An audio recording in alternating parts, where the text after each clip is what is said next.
If I were forced to start over, no money, no contacts, no reputation, and my survival depended on earning my first $100,000, I would not begin with opportunity. I would begin with elimination. Elimination of confusion, distraction, and indecision. Because scattered effort is the silent killer of progress. Most people are not lacking potential. They are lacking direction. They chase multiple ideas at once, convincing themselves they are figuring it out, when in reality they are avoiding commitment. And without commitment, nothing compounds. So the first move is brutal clarity. I would choose one path, one skill, one service, one outcome, and I would shut down all alternatives, not because other options are wrong, but because divided focus guarantees slow results. The mind must be trained to move in one direction long enough to gain traction. Clarity creates speed. Once the direction is fixed, I would identify the fastest path to value. Not perfection, not innovation, but usefulness. Because money does not reward potential, it rewards solved problems. The bigger and more urgent the problem, the faster the income flows. So I would ask, what problem exists right now that people are already trying to fix? Not someday. Now. I would not wait to become the best. I would aim to become useful immediately, because usefulness gets paid and payment provides feedback. That feedback sharpens skill faster than endless preparation ever could. Action teaches faster than theory. This is where most men hesitate. They believe they must be fully ready before they begin. But readiness is a myth that delays growth. No one begins ready. Readiness is constructed through repeated exposure to real conditions. So I would act early. I would offer my service while still improving it. I would accept that my first attempts will be imperfect. Because imperfection in motion is more valuable than perfection in imagination. One produces results. The other produces delay. Then comes a principle few respect enough: visibility. You may have ability, but if no one sees it, it has no economic value. So I would not remain silent. I would communicate, demonstrate, and share my work consistently. I would make it impossible to ignore what I can do. Visibility attracts opportunity, but visibility invites discomfort. You will be judged, ignored, questioned. That is part of the process. The moment you step into the public arena, you trade comfort for growth. Most retreat here. That is why most never reach their first breakthrough. If I wanted $100,000, I would stay visible. Consistency would become law. Not occasional effort when I feel inspired, but daily output regardless of mood. Because income is not built on how you feel. It is built on what you produce repeatedly. Repetition creates familiarity, and familiarity builds trust. Trust converts into income. There will be days when results are slow, when effort feels invisible, when doubt creeps in quietly. That is where most men quit, and where the disciplined begin to separate themselves. Because results are often delayed, but never denied when effort is consistent. Momentum begins slowly. At first, nothing seems to move. Then something shifts, a response here, an opportunity there. Suddenly, effort begins to return value. And once momentum forms, it multiplies everything you do. Momentum is a multiplier. Another mistake I would avoid is complexity.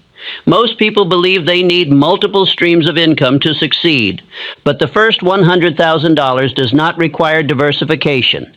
It requires concentration. One offer, one system, one repeatable process executed well. Simplicity scales faster than complexity. So I would build one offer and refine it relentlessly. Improve the result, improve the delivery, and improve the communication. Each improvement increases effectiveness, and effectiveness increases income. Refinement creates leverage. Now let us speak about time. You do not need more time. You need more focus within the time you already have. The same 24 hours produce different results, depending on how they are used. Most waste their highest energy on low-value activities, so I would guard my attention like capital. Eliminate distractions, reduce noise, protect the hours that produce results. Because one focused hour can outperform an entire day of scattered effort. Attention, when directed properly, becomes a force multiplier. Focus accelerates progress. Let me ask you something directly. If your life depended on earning your first $100,000 within the next year, what would you stop doing immediately? What distractions would disappear? What excuses would lose their power? Urgency clarifies truth. Most men lack urgency because they believe they have time, and time becomes the excuse that delays action. But the moment time feels limited, action becomes immediate and focused. So I would create urgency intentionally. Deadlines, targets, measurable goals, not vague intentions, because what gets measured gets improved, and what gets improved produces results. Clarity in numbers sharpens execution. Execution is what pays, not ideas, not plans, not intentions. Execution. In this lesson, I will show you how to apply this step by step, how to choose the right path, identify profitable problems, build a simple offer, gain visibility, and create momentum that compounds into income. But before any system works, you must accept this principle. Your first $100,000 is not waiting for the perfect opportunity. It is waiting for focused effort, disciplined action, and the courage to begin before you feel ready. And the moment you stop searching and start executing, you begin.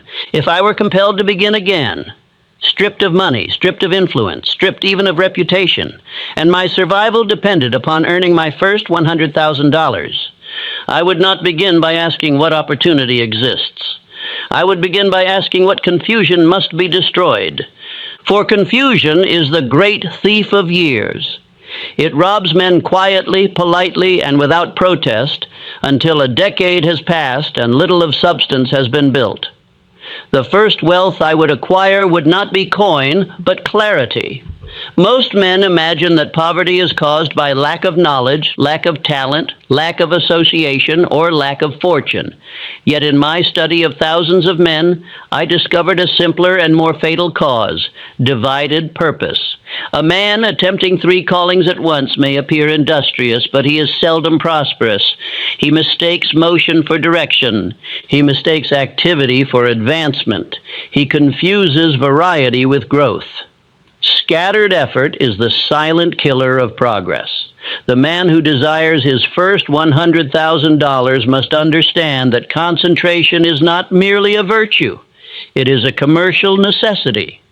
Wealth rewards continuity. It does not reward hesitation. It does not reward curiosity. It does not reward endless reconsideration. It rewards the man who fixes his mind upon one definite money purpose and refuses to be turned aside. Therefore, my first act would be elimination. I would eliminate every plan that does not lead directly to my chosen service. I would eliminate every association that weakens my determination. I would eliminate every occupation that consumes my prime hours without advancing my chief aim. I would eliminate every attractive alternative that whispers, perhaps this instead. For perhaps is the enemy of prosperity. The reason most men require 20 years to achieve what could have been accomplished in 5 is not lack of ability. It is lack of final decision. They refuse to shut doors. They wish to keep every possibility alive. They fear missing out upon something better. Yet by refusing to commit, they miss the only thing that matters: momentum. When a man chooses one path and binds himself to it, a remarkable change occurs. His thoughts begin to align. His reading becomes purposeful. His conversations acquire direction. His imagination begins to serve instead of wander. His time acquires value. And others observing this change begin to regard him differently. He no longer appears uncertain. He appears intentional. And intention inspires confidence. I have observed this transformation in men of modest origin who rose swiftly once they ceased dividing their energies. Henry Ford did not build his fortune by offering 10 varieties to satisfy 10 passing preferences. He built it by concentrating upon one practical automobile. and one efficient method of production. Edwin C. Barnes did not seek employment in 20 industries. He fastened his ambition to one association and refused to let go. Concentration shortens the road. If you would save 10 years of your life, make one irrevocable decision this year. Choose one field of service, one skill, one primary result, not because it is the only worthy calling in existence, but because your mind requires direction before it can gather force. Clarity creates speed. The man who divides his force travels slowly. The man who directs his force travels swiftly. It is not that he possesses greater hours. It is that he wastes fewer of them. In the matter of earning the first $100,000, I would not begin with 100 ideas. I would begin with one practical question. What useful service can I render repeatedly for which men are already willing to pay? Notice the word repeatedly. Fortune is seldom born from a single transaction. It is born from a service rendered again and again, improved again and again, trusted again and again. Therefore, the field I would choose must allow repetition. It must not depend upon chance applause. It must depend upon measurable usefulness. I would make an inventory of my present abilities, not to admire them, but to assess them. What can I already do that saves others time, increases their income, reduces their labor, organizes their effort, improves their persuasion, or solves their difficulty? I would not search for a calling that flatters my pride. I would search for one that satisfies necessity. Money follows necessity more swiftly than it follows admiration. If I possess skill in selling, I would improve that skill and attach it to a product or service already demanded. If I possessed skill in organizing, I would offer to bring order where disorder drains profit. If I possessed skill in writing, I would attach that writing to commerce, not idle amusement. If I possessed mechanical aptitude, I would fasten it to efficiency and cost saving. The first $100,000 does not hide in dreams. It hides in problems. Here lies the second great elimination. I would eliminate the romantic notion that wealth begins with invention. Invention may follow. It may enlarge the fortune. But the first substantial income most often arises from improving what already exists. You do not need to be the greatest. You need to be useful. Usefulness gets paid. Payment provides proof. Proof increases confidence.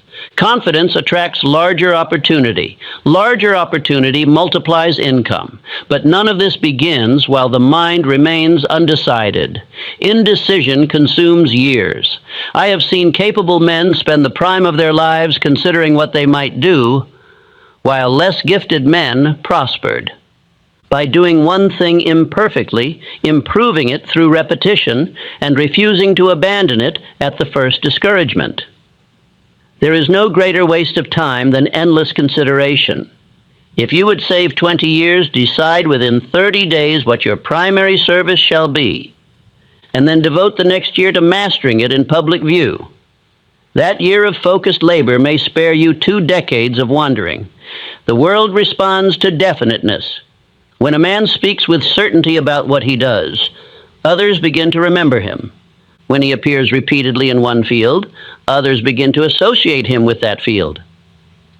When he improves consistently in that field, others begin to trust him in that field. Trust is the invisible currency that precedes money. Consider how others will see you once you apply this principle. At first, they will observe that you have ceased jumping from interest to interest. Then they will note that your speech contains fewer vague aspirations and more definite intentions. Soon they will say, "He is serious." Later they will say, "He is committed." Finally, they will say, "He is reliable." Reliability attracts opportunity, and opportunity, properly handled, produces income.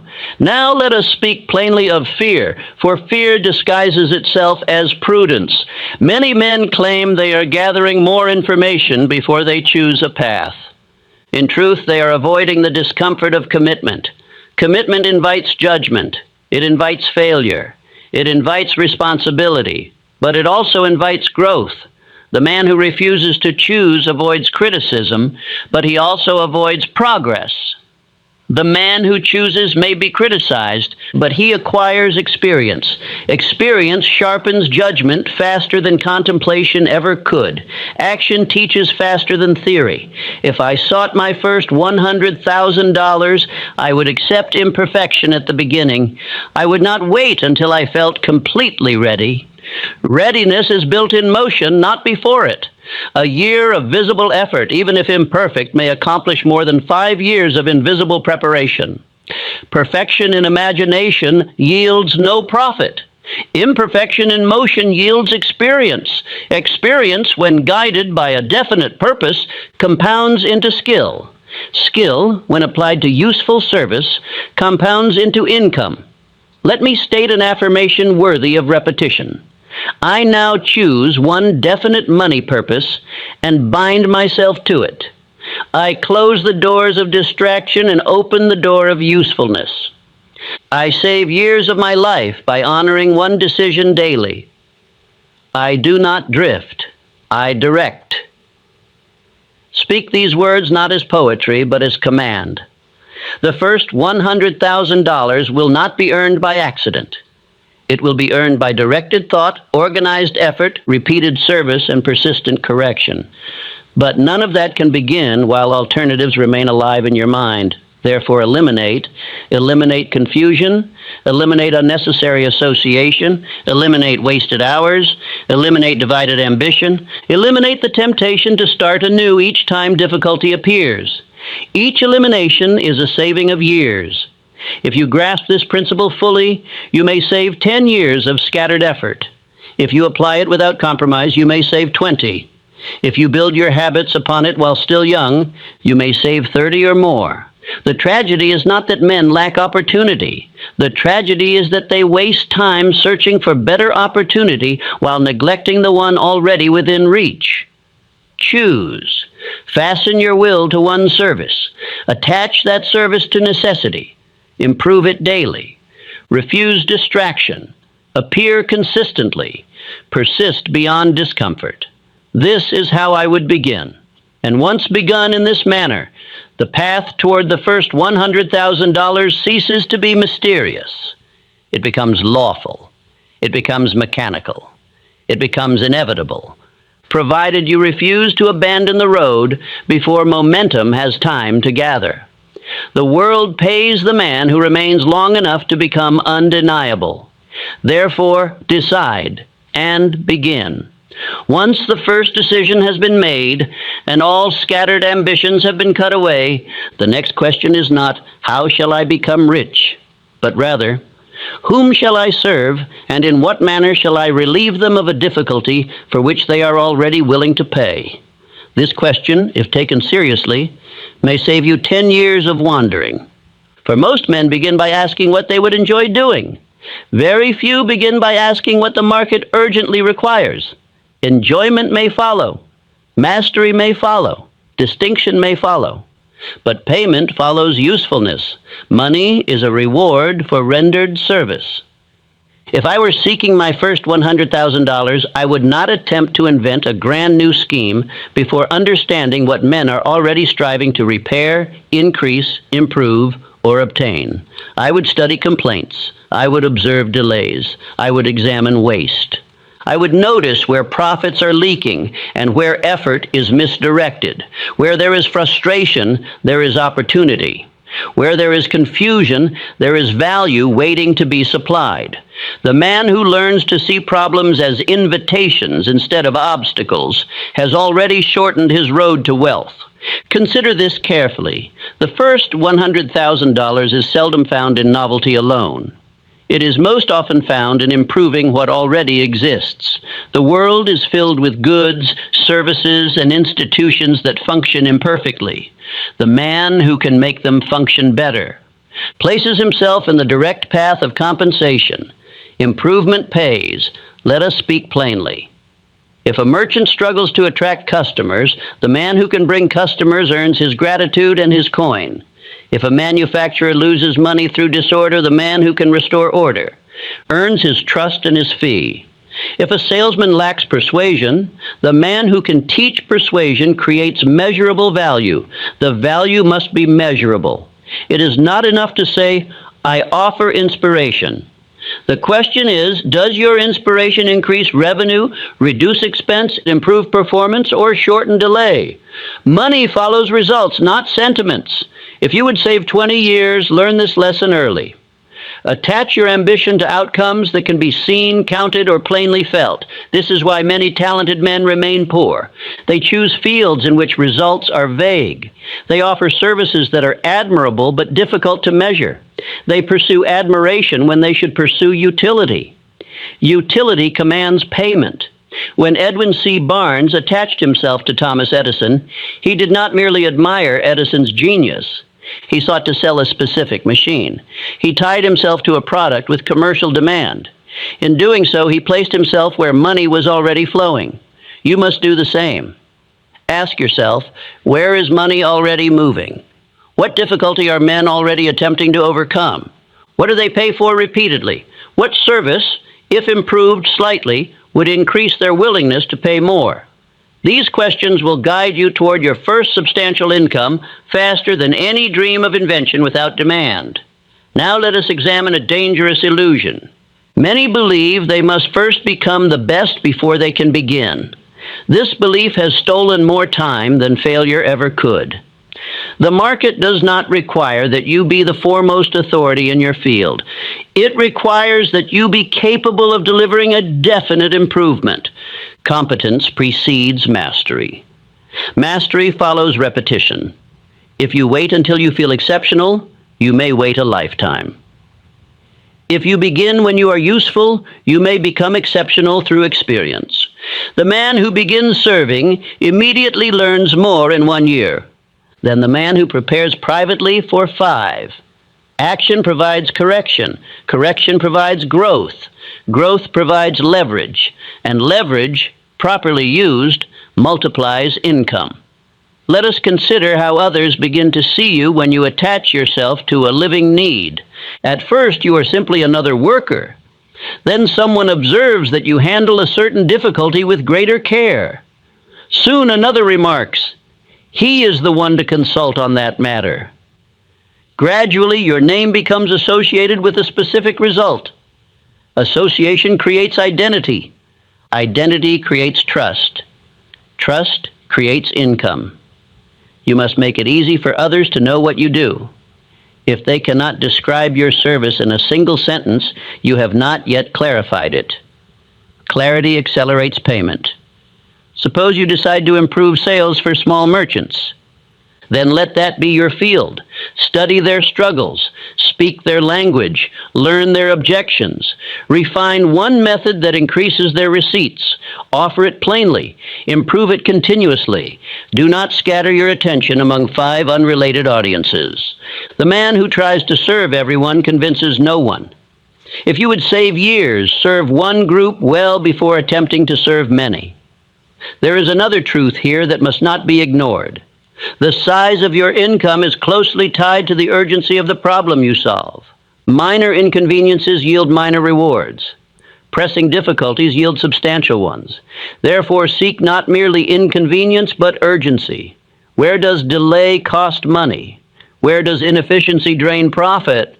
Where does ignorance cause loss? Where does hesitation reduce gain? These are fertile grounds. Now consider this. You need not possess vast capital to begin. You need not command reputation. You need not enjoy favorable circumstances. You need only identify one urgent need and offer a reasonable solution. The market is less concerned with your background than with your result. If you can produce a result, even modestly, you create proof. Proof attracts confidence. Confidence attracts larger engagements. Larger engagements attract greater compensation. This is the path from your first dollar to your first 100,000. Let us introduce a powerful affirmation suited to this stage. I seek the need that men feel strongly. I become useful before I become celebrated. I increase my income by increasing the value I render. I study results, not applause. These words, spoken with conviction, will orient your mind towards service rather than vanity. Another great error must be exposed: the belief that opportunity will appear in grand form. More often, opportunity appears disguised as routine labor. It hides in tasks others consider beneath them. It lives in inefficiencies others tolerate. The man who studies what others overlook gains advantage. If you observe waste in a system and quietly correct it, you have created value. If you observe hesitation in customers and remove it, you have created value. If you observe confusion in communication and clarify it, you have created value. Each improvement may appear small, yet small improvements repeated and multiplied create substantial income. The first $100,000 rarely arrives in dramatic fashion. It arrives through steady accumulation of paid usefulness. Here is how this saves you years. If you spend 5 years chasing ideas without attaching them to a living demand, you will gain experience but little income. If instead you spend 1 year attaching yourself to an urgent need and improving your service through paid practice, you may surpass in 12 months what wandering might not produce in a decade. Direction shortens time. Furthermore, once you have attached yourself to a paying problem, your learning becomes focused. Every book you read, every conversation you have, every observation you make strengthens your ability in that one field. Concentrated learning compounds. Scattered learning dissipates. The world pays handsomely for specialized competence.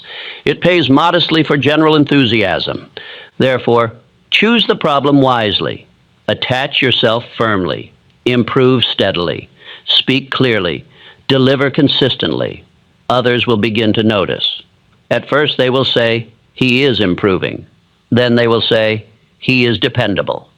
Later they will say, "He is known for that result." Being known for one valuable result is the foundation of substantial income. Let me speak directly. If your life depended upon earning $100,000 within the next year, you would not spend 6 months deciding what to do. You would select the most practical service within reach and begin at once. Urgency clarifies judgment. Create that urgency now, not from fear, but from intention. Ask yourself what service, if executed faithfully for the next 12 months, would most likely generate increasing demand. Then bind yourself to it. You may save 10 years by making that commitment today. You may save 20 by refusing to abandon it at the first sign of difficulty. You may save 30 by mastering one remunerative skill instead of sampling many without depth. The promise is not exaggeration. It is arithmetic. Years are lost in hesitation. Years are gained in direction. Your first $100,000 is not waiting for a perfect idea. It is waiting for a useful service rendered with clarity, consistency, and visible proof. Attach yourself to a living need, and you attach yourself to a living stream of income. This is the second great step, and once taken, the road ahead becomes clearer, for you will no longer be guessing what the world values. You will be participating in what it already demands. That participation, steadily improved, is the bridge from intention to income. Once you have chosen one definite direction and attached your effort to a living need, there remains a step that separates the dreamer from the earner. You must appear. You must present your service before you feel entirely prepared. This is the point at which most men lose 5, 10, and even 20 years. They decide, they study, they improve in private, they refine their ideas, they wait for greater confidence. They promise themselves that next month they will begin in earnest. Yet the month passes. Another follows. Years quietly depart while they rehearse what they never test. The first $100,000 does not reward rehearsal. It rewards exposure. If I were compelled to earn that sum from nothing, I would not wait until I felt exceptional. I would offer my service while still improving it. I would accept that my first attempts may be imperfect. I would welcome correction from real conditions rather than hide from them. For there is a law here which few understand. Readiness is constructed through repetition in the open arena. The man who waits until he feels fearless will never begin. The man who begins despite uneasiness becomes fearless through action. You must become visible.